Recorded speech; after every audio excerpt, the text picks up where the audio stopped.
Hello everyone, I hope you all are doing well. Welcome to the video lecture second, and today we will discuss about asexual reproduction in unicellular organisms. And before starting, I would like to request you all, please use your headphones for better sound quality. Okay, before starting, so let me brief about the lecture. As I have told you in the previous lecture कि इसको हम 3 sections में पढ़ेंगे. One is lifespan, जिसको हम already cover कर चुके हैं, and the next is asexual reproduction, and third one is sexual reproduction. So asexual reproduction जो कि हमारा सेकंड सेक्शन है, इसको हम 3 सेपरेट वीडियो लेक्चर्स में कवर करेंगे. So आज हम बात करेंगे asexual reproduction in unicellular organisms की. उसके बाद जो नेक्स्ट वीडियो आएगा that will be on asexual reproduction in multicellular organisms, और उसी को कंटिन्यू करते हुए इसमें एक टॉपिक है that is parthenogenesis. उसको हम फिर उसके नेक्स्ट लेक्चर में कवर करेंगे. तो इन 3 वीडियो लेक्चर से हम ये अपना सेकंड सेक्शन कवर करेंगे विच इज एसेक्सुअल रिप्रोडक्शन. उसके बाद जो नेक्स्ट वीडियोस आएंगी वो आएंगी sexual reproduction in organisms. Okay, so start करने से पहले मैं आपसे कुछ इंपॉर्टेंट चीजें डिस्कस करना चाहूंगा. That as you have to prepare other subjects as well, so you have to learn very smartly and obviously with hard work and full dedication. So in my opinion, one of the best way to understand initially is with the help of ray diagram, so that कि आपके mind में एक concept framework develop हो जाए and you can connect one topic to another topic easily, and that will somehow helps to make a grip on the particular topic. However, जहाँ पे भी definitions आएंगी, so मैं definitions आपको लिखने में help out करूँगा. Now moving to the next slide. So now we'll begin with the modes of reproduction. So as you have seen, the mode of reproduction is divided into 2 sections, that is asexual reproduction and sexual reproduction. So as far as the asexual reproduction concerned, only single parent is involved with or without gamete formation. So this is a very important thing that you have to understand. So I will give you an example जहाँ पे gamete का use होता है इन asexual mode of reproduction, इसलिए मैंने आपको यहाँ पे हाईलाइट किया है. तो उसको रिमेंबर करके रखिएगा इसी यही पॉइंट पे, और जिससे कि आपको ध्यान रहे कि जब मैं आगे डिस्कस करूंगा. There is no fertilization. Fertilization means fusion of gametes. Male gametes and female gametes जब आपस में फ्यूज करते हैं, that is called fertilization. For example, male gamete is sperm cell and female gamete is egg cell. Both fuse together and forms zygote. So this process is called fertilization. So gamete may be involved, but still there is no fertilization. आप इसको note करके रखिएगा कि ऐसे कौन से examples हैं जहां पे गैमीट फॉर्मेशन होता है but there is no fertilization. So अभी हम इसको आगे डिस्कस करेंगे. Next, as there is no fertilization and only single parent is involved, so all the offsprings are morphologically and genetically identical and known as clones. So यहाँ पे 2 चीजें आपको तैयार हो जानी चाहिए. क्लोन्स की डेफिनेशन रेडी हो जानी चाहिए आपकी, and why they are morphological and genetically identical, because there is no fusion of gametes and only single parent is involved. Now यहाँ पे मैंने sexual reproduction को सिर्फ comparison के लिए लिखा है. So in asexual reproduction only single parent is involved. However, in sexual reproduction, 2 parents of opposite sex are involved, यानी male sex and female sex. Male gamete, sperm कह लीजिए या antherzoid कह लीजिए, and female gamete, egg कह लीजिए या ovum कह लीजिए. Asexual reproduction में with और without gamete formation, यहाँ पे दोनों chances होगा. Sexual reproduction में there must be a gamete formation. Asexual reproduction में no fertilization, sexual reproduction में fertilization takes place. That means male gamete and female gamete fuse to form zygote.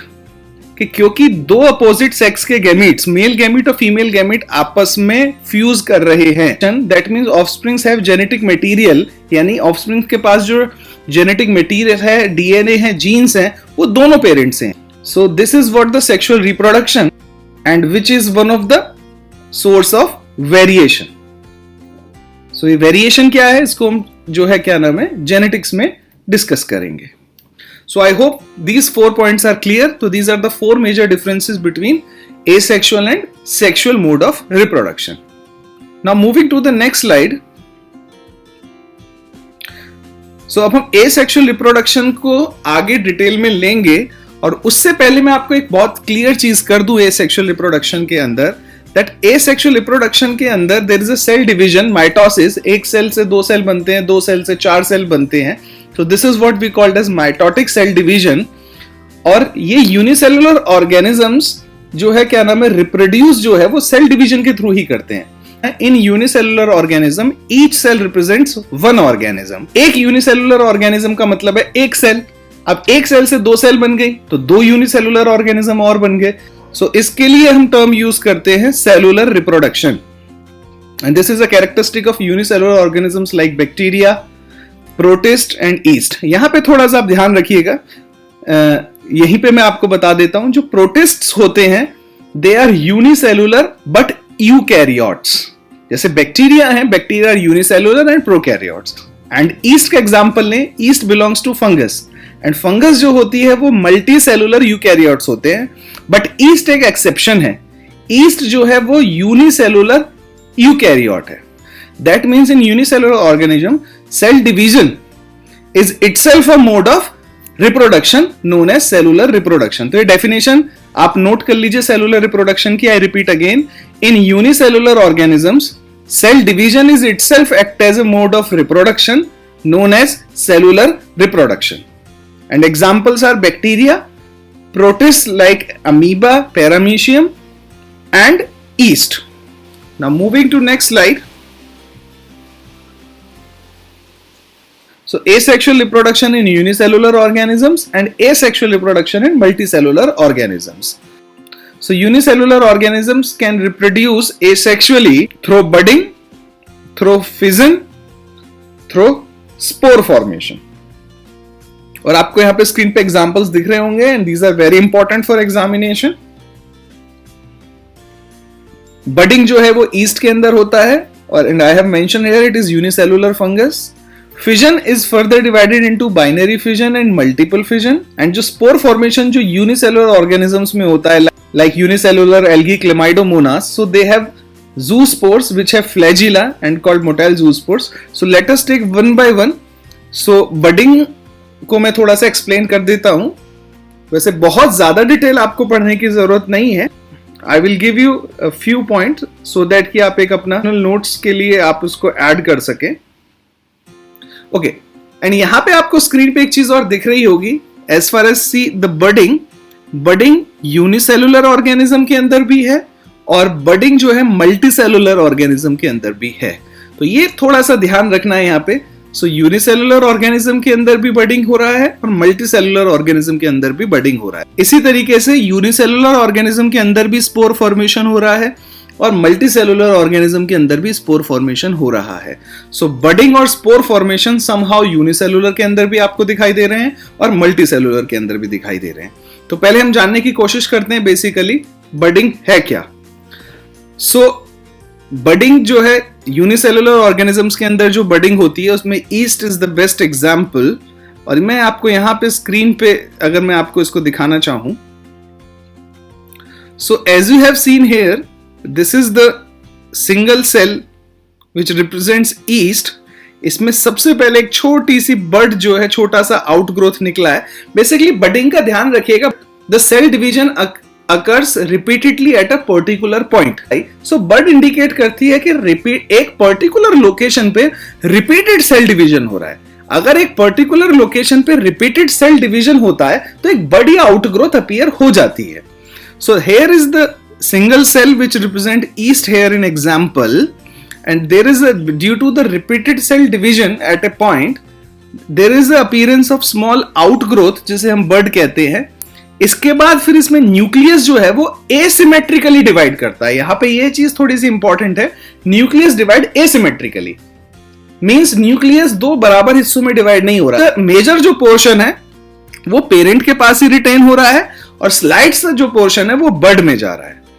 Then जब वो nucleus migrate कर गया, उसके बाद वो जो बड है वो मैच्योर होके उससे सेपरेट हो जाती है. And further in a similar fashion as you have seen here, new birds are developed and form chain of buds. So अगर आप इसको नोट्स पॉइंट ऑफ व्यू से लिखना चाहें, सो मैं आप उसको समराइज कर देता हूं। So budding in unicellular organisms like yeast, it is a asexual mode of reproduction in which a small outgrowth, or we can say bud, develop from the parent cell, and follow to this a nucleus of parent cell divides asymmetrically, or you can say unequally. As a result, the large size parent cell and a small size daughter cell, that is new bud, obtained. And further, in a similar fashion, as you have seen here, new birds are developed and form chain of bird. And आपको दिख रहा होगा, इसमें कोई बताने का mention जरूरत नहीं है, this is called external budding. Okay, so this is about the budding. आप इसमें मैंने जो मेंशन किया है मैं एक बार और रिपीट कर देता हूं, सो दैट कि आप इसको नोट कर लेंगे। So asexual mode of reproduction in which a small outgrowth or bud develops from the parent cell, and follow to this a nucleus of a parent cell divides asymmetrically or unequally. As a result, large size parent cell and a small size daughter cell, that is new bud, obtained. And further, in a similar fashion, new buds are developed and form chain of bud in yeast, and this is an external budding. Now moving to the second asexual mode of reproduction in unicellular organisms, that is fission. Fission एक common term है। Fission का मतलब होता है divide करना। अब concept ये है कि अगर यूनिसेलुलर ऑर्गेनिज्म का न्यूक्लियस 2 इक्वल हाफ में डिवाइड कर जाता है, so that is called binary fission. और अगर यूनिसेलुलर ऑर्गेनिज्म का न्यूक्लियस मल्टीपल टाइम्स डिवाइड करता है, so it is called multiple fission. So if nucleus divides into 2 equal halves, that is called binary fission. And if nucleus divides multiple times, that is called multiple fission. So binary fission जो है वो amoeba के अंदर आपको दिखेगा, paramecium के अंदर आपको दिखेगा। मल्टीपल फिजन आपको डिटेल में नहीं पढ़ना है, इसलिए मैंने रेड से इसको मार्क कर दिया है। But still for your knowledge, it happens in algae like chlorella and you can found in Plasmodium. Plasmodium आपने पढ़ा होगा, प्लाज्मोडियम फेल्सीपेरम, जो कि मलेरिया कॉज करने के लिए नोन है। And don't get confused with paramecium and plasmodium. So binary fission amoeba में एक बार हम ले लेते हैं sequence of events. So as you have seen, here is the nucleus and it divides into 2 halves, and follow to this there is a division of cytoplasm and you will found 2 daughter cells. So इसको भी note purpose के लिए आप एक बार लिख लीजिए। Binary fission in unicellular organisms like amoeba, a parent cell divides into 2 halves or 2 daughter cells. As this is an asexual mode of reproduction, both the daughter cells are genetically identical. Okay? And अगर multiple fission के बारे में आप लिखना चाहते हैं, nucleus of a parent cell divides multiple times, followed by division of cytoplasm. Then each nucleus with a bit of cytoplasm develops into a new daughter cell. जैसे letter से फॉर एग्जाम्पल एक न्यूक्लियस मल्टीपल टाइम डिवाइड कर गया and हर एक divided nucleus थोड़ा सा cytoplasm लेके develops into a new unicellular organism. Okay, now taking the next example, that is the spore formation.